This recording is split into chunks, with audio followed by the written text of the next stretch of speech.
สวัสดีครับ EP 9 แล้วนะครับก่อนที่เราจะเข้าในกลุ่มเคสกรณีศึกษาของกลุ่ม Nordics นะครับคำว่า Nordics ในที่นี้คือถ้าเราเข้าใจในอดีตคือกลุ่มสแกนดิเนเวียนั่นก็คือนอร์เวย์สวีเดนฟินแลนด์เดนมาร์กดูซิว่าเขาขับเคลื่อนเศรษฐกิจยังไงแต่คงต้องแทรกก่อนละครับในเรื่องของบทบาทภาครัฐเนี่ยนะครับภายใต้บริบทเศรษฐกิจของประเทศไทยตัวนี้เนี่ยเราจะเห็นเลยนะครับว่าประเทศไทยเนี่ยติดกับดักนะครับของตัวเองนะครับติดกับดักตรงไหนเลยฮะจากการพัฒนาเนี่ยแหละครับเพราะนั้นการพัฒนาที่สูงขึ้นเนี่ยเราก็เห็นว่าประเทศไทยเนี่ยมีการปฏิรูปนะครับโครงสร้างสถาบันทางการเมืองเนี่ยค่อนข้างที่จะมากเลยนะครับโดยเฉพาะเศรษฐกิจเนี่ยเป็นสิ่งจำเป็นมากนะครับในระยะต่อไปเนี่ยนะครับเพราะนั้นเราก็เห็นเลยว่าระบบเศรษฐกิจของประเทศไทยเนี่ยถ้าเราจะดูนะครับจากปัจจัยแวดล้อมที่เปลี่ยนไปเนี่ยเราจะเจอคำว่าแกนครับคำว่าแกนตัวนี้ช่วยขีดเส้นใต้สักนิดหนึ่งหรือไฮไลท์ไว้เลยนะครับคำว่าแกนตัวนี้ถ้าเรามองในเรื่องของระบบเศรษฐกิจไทยเนี่ยนะครับการจัดการระบบเศรษฐกิจภาครัฐเนี่ยคงต้องคำนึงถึงคำนี้เพราะว่าการเติบโตในอัตราที่ต่อเนื่องเนี่ยนะครับในอดีตที่ผ่านมาเนี่ยในช่วงของทศวรรษที่ผ่านมาเราเห็นเลยว่ามุมมองของเศรษฐกิจไทยเนี่ยมีการพัฒนาที่เราใช้คำว่าระดับการพัฒนานั้นมันโตไม่ทันเราใช้คำว่าโตไม่ทันนะฮะเพราะนั้นสถาบันทางเศรษฐกิจของประเทศไทยเนี่ยวิ่งตามการพัฒนาไม่ทันเพราะฉะนั้นสิ่งดังกล่าวเนี่ยเราเห็นเลยว่ารัฐควรจะเปลี่ยนบทบาทได้แล้วนะครับจากในเรื่องของการที่รัฐเนี่ยเคยเป็นมือขยันนะฮะเพราะฉะนั้นรัฐควรจะเปลี่ยนจากมือขยันเป็นผู้สร้างระบบได้หรือไม่นะครับมีภาษาอังกฤษนะครับอยู่ประโยคนึงเขาใช้คำว่า the biggest problem นะครับ is not to let people accept new idea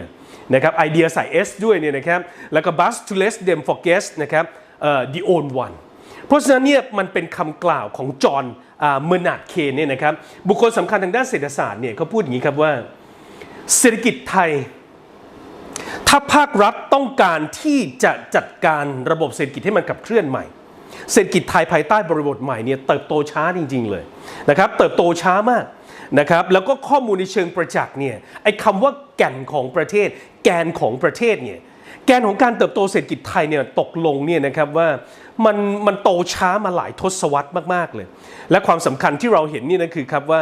ระยะยาวเนี่ยนะครับเศรษฐกิจไทยมันโตช้าเนื่องจากว่าความกังวลของผู้บริหารในหน่วยงานในหลายๆสถาบันเนี่ยนะครับเราก็เห็นเลยว่ามันติดกับรายได้ปานกลางขีดเส้นใต้สักนิดนึงฮะประเทศไทยติดกับรายได้ปานกลางเนี่ยแล้วมันก็ไม่สามารถที่จะหลุดพ้นนะครับขึ้นมาเป็นประเทศที่มีรายได้สูงได้เลยนะครับเราสามารถทำได้ปีเดียวเนี่ยนะครับแล้วก็หลังจากนั้นเราก็อยู่ในเขตสโคปของรายได้ปานกลางซึ่งเราก็เห็นนี้นะครับว่าประเด็นที่ทำให้เกิดนะครับการเติบโตทางเศรษฐกิจช้าคือมันเกิดจากปัจจัยแฟกเตอร์นะครับคือปัจจัยแวดล้อมนะครับที่มันเปลี่ยนไปนะครับเราคงไม่อ้างในสถานการณ์โควิดนะฮะว่าพอมีโควิดแล้วไม่มีใครเข้ามาลงทุนนะครับมันก็เลยทำให้ระบบเศรษฐกิจไทยเนี่ยขับเคลื่อนช้านะครับแล้วมันก็เกิดปัจจัยจากภายในประเทศที่เราเรียกว่า internal factor นะครับ internal factor นั้นไม่ว่าจะเป็นปัญหาทางการเมืองนะครับปัญหาเรื่องของการบริหารจัดการภาครัฐภายในเราเองก็ตามนะครับหรือแม้แต่ external factor นะครับปัจจัยทางด้านต่างประเทศก็ตามเราก็เห็นอย่างนี้นะครับว่าปัจจัยภายในประเทศมันมีเหตุผลหนึ่งที่มันเกิดขึ้นคือเรื่องของมีคนอ้างอย่างนี้ครับว่าเรื่องของ aging society เรื่องของสังคมผู้สูงอายุหรือการเข้าสู่วัยชราเนี่ยนะครับแล้วก็อายุยืนมากขึ้นมันเกิดประเด็นปัญหาตรงนี้ทันทีนะครับแล้วก็การค้าระหว่างประเทศเนี่ยของเรามีแนวโน้มที่ลดลงเพราะฉะนั้นเศรษฐกิจไทยภายใต้บริบทใหม่เนี่ยนะครับมันเติบโตช้าลงเพราะฉะนั้นเนี่ยอันนี้ก็เป็นอีกประเด็นหนึ่งเหมือนกันที่เราจะต้องมาคุยกันในวันนี้นะครับเพราะฉะนั้นใน EP 9เนี่ยเราจะเห็นอย่างนี้ครับว่าปัจจัยแวดล้อมนะครับมันมีส่วนที่สามารถอธิบายเราเรียกว่าฟีโนเมนาปรากฏการณ์ทางเศรษฐกิจโลกได้นะครับว่าไอ้ปรากฏการณ์ของการชะลอตัวลงเนี่ยของเศรษฐกิจไทยเนี่ยมันเกิดขึ้นจากสาเหตุอะไรนะครับแล้วมันเกิดขึ้นเองตามธรรมชาติไหม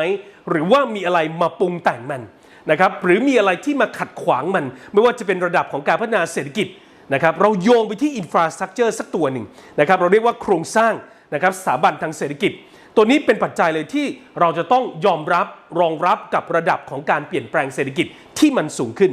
เพราะฉะนั้นทรัพยากรของประเทศไทยเนี่ยเราเคยบอกแล้วครับว่ามันมีทรัพยากรที่มากจนเกินไปหรือมันมีระดับกลางหรือมันน้อยเกินไป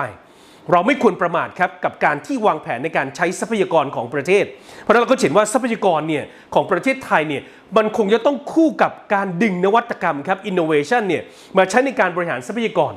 เพราะฉะนั้นปัจจัยการขับเคลื่อนเศรษฐกิจของประเทศไทยจะต้องเจอการเปลี่ยนแปลงแน่นอนครับเนื่องจากว่าปัญหาเชิงโครงสร้างของเศรษฐกิจไทยเนี่ยมันสั่งสมมานานนะครับซึ่งมันก็เห็นเลยว่าเศรษฐกิจประเทศไทยนั้นเผชิญอยู่นะครับมันสามารถอธิบายได้ว่ามันมีระดับของการเปลี่ยนแปลงอยู่3ระดับด้วยกันนั่นคือแหล่งที่มา3แหล่งนะฮะแหล่งที่มาแหล่งที่1เนี่ยน้องๆหนูๆนิสิตนักศึกษาและคุณผู้ฟังที่เข้ามาดูเนี่ยนะครับเราเห็นว่าระบบเศรษฐกิจไทยในระดับแรกมันเกิดการเปลี่ยนแปลงอะไรบ้างมาไล่ประเด็นเลยนะครับระดับที่1ครับเราเรียกว่าระบบเศรษฐกิจที่ยังไม่มีการผลิตสินค้าที่มีความสลับซับซ้อนมากนะครับเอาง่ายๆคือเป็นสินค้าที่เป็นtraditional เป็นสินค้าที่ธรรมดาพื้นๆนะครับใช้วัฒนธรรมของการขายทรัพยากรไปเรื่อยๆเพราะระยะที่1ระบบเศรษฐกิจไทยเนี่ยยังไม่มีการผลิตอะไรที่มันใช้ high เทคโนโลยีมากนักนะครับเพราะฉะนั้นการเติบโตทางเศรษฐกิจของเราก็จะเป็นลักษณะคือขายไปแล้วเราก็มีความรู้สึกว่าทรัพยากรเรายังล้นเหลือนี่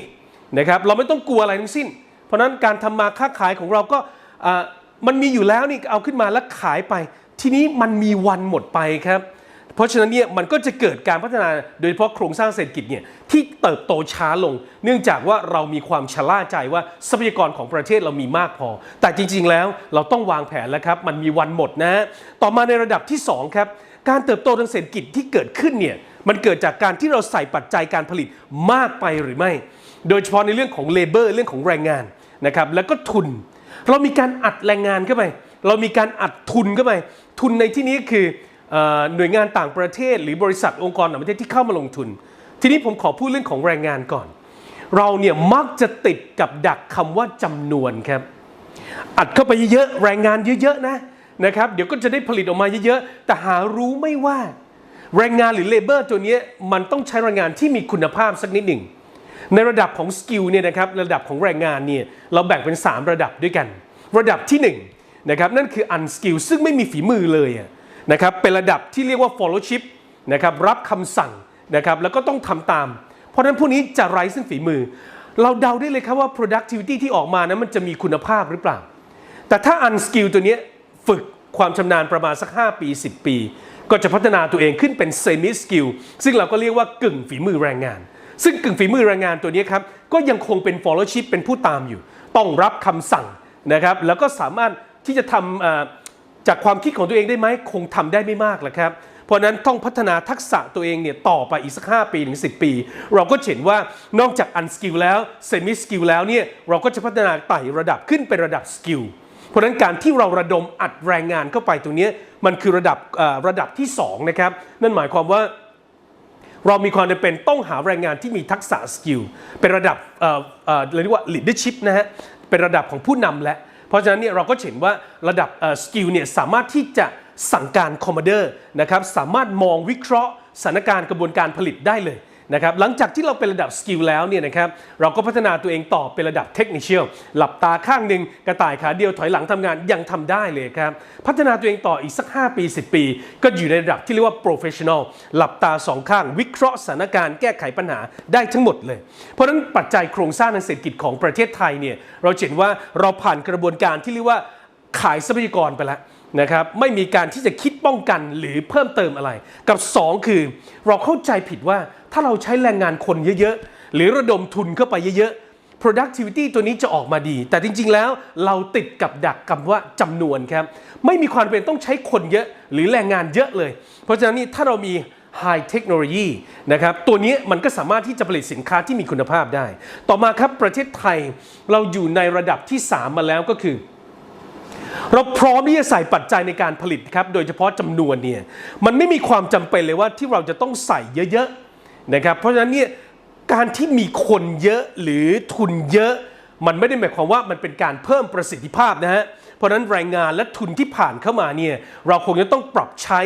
นะครับในบริบทของความเป็นเศรษฐกิจไทย เพราะฉะนั้นการจัดการระบบเศรษฐกิจภาครัฐของประเทศไทยเนี่ยเราผ่านเวอร์ชั่นมาถึง3เวอร์ชันไม่ว่าจะเป็นการขายทรัพยากรไปเรื่อยๆนะครับหรือแม้แต่การติดกับดักของคำว่าจำนวนอัดคนเข้าไปเยอะๆนะครับอัดทุนเข้าไปเยอะๆเพราะฉะนั้นตัวนี้ไม่ใช่การแก้ไขปัญหานะครับแล้วก็ประเด็นที่3คือผลตอบแทนที่ใส่ไปนะครับในปัจจัยการผลิตตัวนี้อยากจะให้คำนึงถึงเรื่องของเทคโนโลยีสารสนเทศด้วยนะครับเพราะฉะนั้นเดี๋ยวเรามาติดตามใน EP 10นะครับว่ากลุ่มเศรษฐกิจนอร์ดิกซึ่งเป็นกลุ่มท้าทายใหม่นะครับขับเคลื่อนเศรษฐกิจโลกเนี่ยนะครับมีลักษณะอย่างไรเดี๋ยว EP 10เรามาติดตามนะครับในกลุ่มนอร์ดิกครับ